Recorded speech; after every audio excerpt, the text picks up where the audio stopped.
Audio Jungle.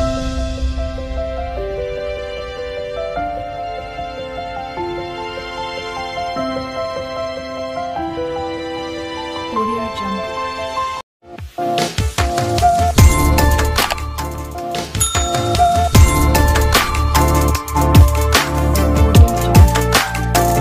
Assalamualaikum semua, saya akan ceritakan tentang kisah Hang Tuah.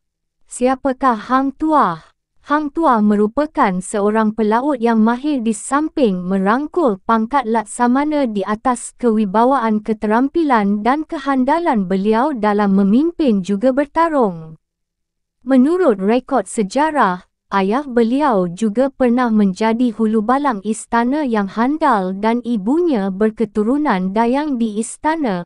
Sejak kecil lagi, beliau telah dipupuk dengan sifat kepahlawanan yang dilengkapi dengan akidah yang kukuh serta cerdas pemikiran. Hang Tuah merupakan seseorang pahlawan dan tokoh legenda Melayu pada masa pemerintahan Kesultanan Melaka sekitar abad ke-15 Masihi. Masyarakat Melayu pada ketika itu terkenal dengan ilmu pelayaran dan wilayah Nusantara dahulu sohor dipersada dunia sebagai pusat dagangan yang hebat. Hang Tuah tidak luput dengan kehebatan yang lekat pada umumnya masyarakat Melayu pada ketika itu. Setinggi harapan disertakan agar pembaca dapat mengambil nilai kebaikan dalam kisah yang disampaikan sekaligus dijadikan pembakar semangat bagi memantapkan peribadi. Kisah pertama, Hang Tuah mempunyai 4 orang sahabat karib iaitu Hang Jebat, Hang Kasturi, Hang Lekiu dan Hang Lekir. Mereka berlima sangat akrab sejak dari kecil lagi sehingga menganggap diri mereka seperti saudara mara. Pada usia dini lagi Hang Tuah telah diajar oleh kedua orang ibu bapanya dengan pelbagai ilmu yang berguna sebagai berkat dan ikhtiar untuk membentuk jati diri Hang Tuah. Hang Tuah telah diajar dengan ilmu agama, ilmu persilatan, adab dan adat istiadat. Sewaktu Hang Tuah berusia 10 tahun, Hang Tuah berhasrat untuk merantau ke beberapa pulau berdekatan bersama sahabatnya dengan menggunakan kapal layar ayahnya. Setelah kelima-lima mereka bersetuju dan telah mendapat restu dari penjaga masing-masing, mereka pun memulakan pelayaran mereka. Semasa pelayaran mereka berlabuh di sebuah pulau kecil, tiba-tiba dari jauh mereka melihat sebuah kapal besar mendekati pulau tersebut. Setelah diperhati dan diteliti, mereka mendapati kapal tersebut merupakan sebuah kapal yang dimiliki oleh para lanun. Hang Tuah dan para sahabat berfikir apakah tindakan terbaik yang harus diambil oleh mereka. Mereka dengan sebulat suara mahu mendepani lanun tersebut. Mereka berfikiran bahawa mustahil bagi mereka melarikan diri memandangkan kapal yang dimiliki oleh lanun tersebut lebih besar dan canggih berbanding kapal layar mereka. Keyakinan terhadap kemampuan dan kemahiran mereka dalam ilmu penilaian menjadikan mereka tidak gerun untuk berdepan dengan para lanun tersebut. Seperti yang diduga, kedatangan lanun di pulau tersebut bukanlah hal yang baik. Para lanun tersebut mahu merompak para pelayar yang mereka dapati di sekitar perairan. Alangkah terkejutnya para lanun tersebut apabila mendapati kapal yang mereka lihat tadi rupanya dikemudi oleh kanak-kanak. Para lanun tersebut berfikiran bahawa mereka tidak boleh membiarkan Hang Tuah dan sahabat pergi begitu sahaja kerana khawatir Hang Tuah dan sahabat bakal melaporkan kepada pihak istana perihal kerja kotor mereka. Salah seorang lanun bersuara dengan keras, "Hai budak-budak, baik engkau menyembah-menyerahkan dirimu supaya engkau tidak kubunuh." Hikayat Hang Tuah, muka surat 21. Hang Tuah dan sahabat sama sekali tidak termakan dengan ugutan tersebut, malah bersiaga untuk bertarung dengan mereka. Lanun tersebut merasa jengkel dengan respon yang diberikan oleh Hang Tuah dan sahabat. Lanun-lanun mula menyerang mereka satu demi satu. Serangan demi serangan dapat dipatahkan oleh Hang Tuah dan sahabat.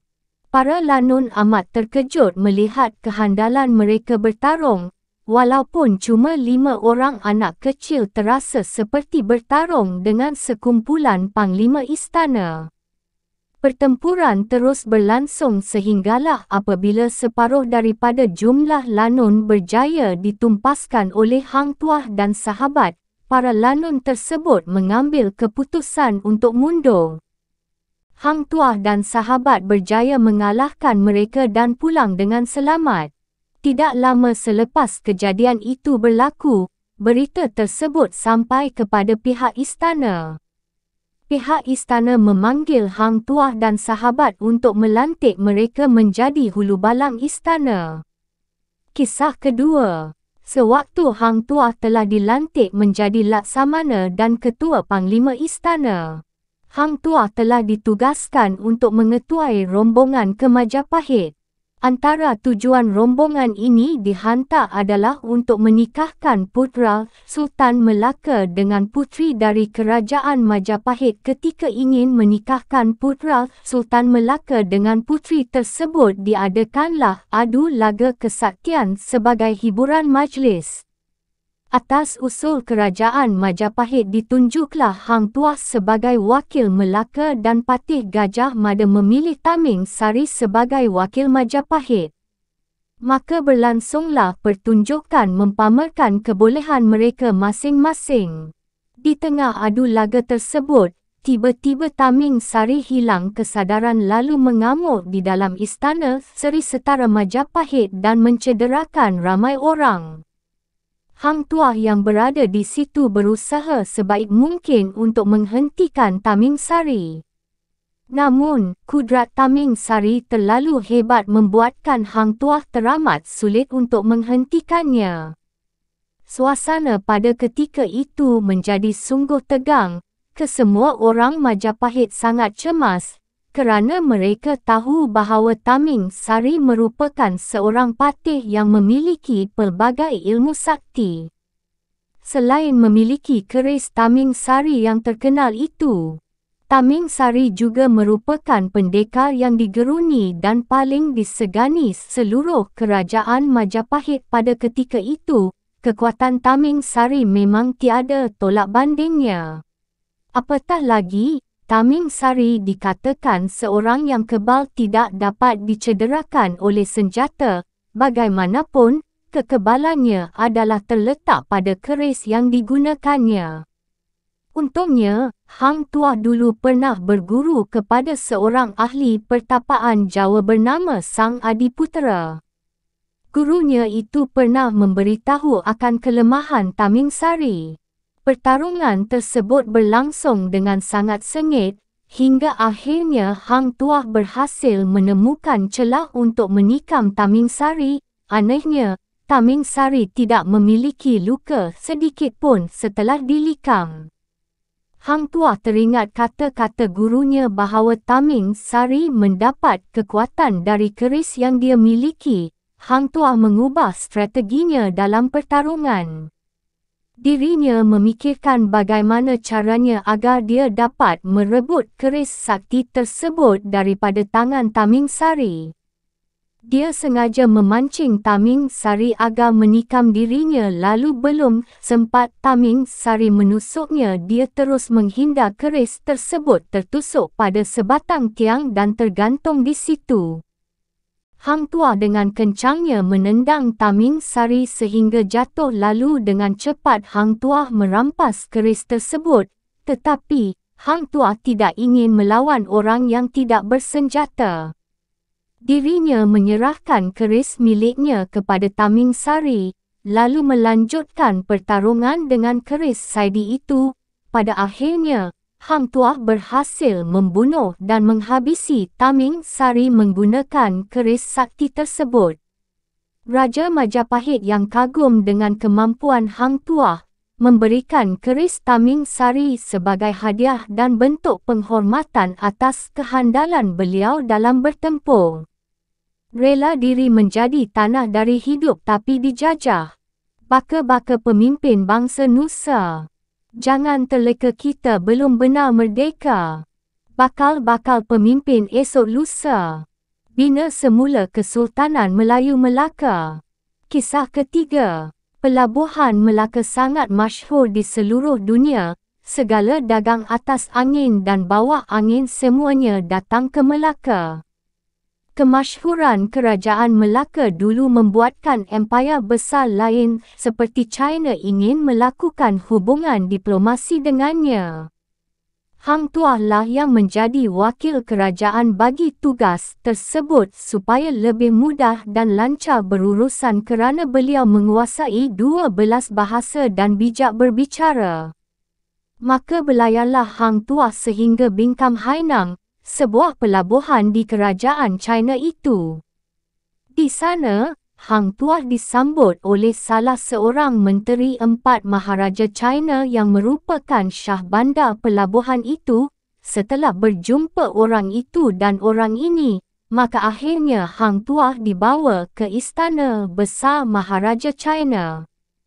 Sebelum sampai ke Dewan Besar di mana Maharaja akan muncul menerima kunjungan mereka, sempat juga Hang Tuah memberi tahu orang-orangnya bahawa orang China ini banyak adat dan undang-undang, dan adalah baik untuk mereka semua memerhati dan mempelajari tutur cara tersebut. Hang Tuah kerana sifatnya yang ingin tahu membuatkan beliau lebih bersemangat untuk menimba pengalaman baru dan mempelajari adat di kerajaan tersebut. Hang Tuah tidak sedikit pun memberikan kejanggalan dalam menjalankan tugasan sambil memerhati suasana dan adat-adat yang ditunjukkan oleh orang istana. Hang Tuah juga yakin untuk memperkenalkan dirinya kepada orang-orang besar di sana dan berapat dengan mereka. Sempat juga ketika itu menteri dan pembesar empayar itu memberitahu bahawa adalah menjadi larangan yang amat hebat untuk melihat wajah Maharaja China. Jika sesiapa yang melihat wajah tersebut makanya mereka akan dipancung. Hairan akan larangan itu, maka tunggulah Hang Tuah dan rombongannya di dalam Dewan Besar itu. Setibanya Maharaja China untuk duduk di atas kerusi gahnya yang kelihatan seperti naga, Hang Tuah kelihatan bahawa menteri-menteri dan sida-sidanya semua sujud dalam baris-barisan tidak berani untuk mendongak ke atas untuk melihat Maharaja mereka yang berada di atas pentas yang mempersonakan itu. Tak seorang pun yang berani mengangkatkan kepala menatap wajah sang raja. Keesokan harinya tiba, maka pelbagai makanan dibuat oleh tukang masak istana, salah satunya adalah kangkung-kangkung panjang yang tidak dipotong daunnya.